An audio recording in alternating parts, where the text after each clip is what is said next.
আমি একটা বিউটি প্যাজেন্টে যাই, কিভাবে কিভাবে সেটা জিতে যাই, জিতে যাওয়ার পর সবাই জানে যে মেয়েটা আসলে বাংলা পড়তে পারে না, তো স্ক্রিপ্ট কিভাবে পড়বে।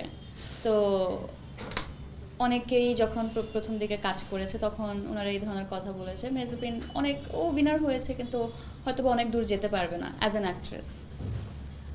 বাট আজকে 2025-এ এসে আমার কাছে মনে হয় আমি অনেক কাজ করেছি, যতটুকু ডিজার্ভ করি তার চাইতেও আসলে বেশি সুযোগ পেয়েছি, কারণ সবাই আমাকে অনেক ভালোবাসা দিয়েছে, অনেক ভালোবেসেছে।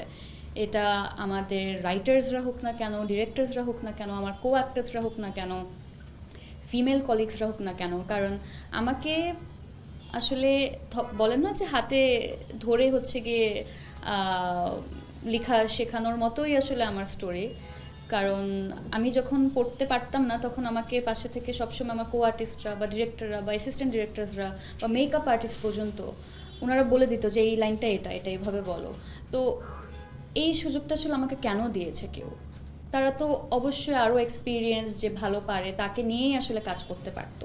বাট না, ওরা কিছু হয়তো বা একটা দেখেছে একটা মায়ার জায়গা থেকে, কিংবা ছোট বোন হিসাবে, কারণ আমি তো খুব অল্প বয়সে আসলে কাজ শুরু করি।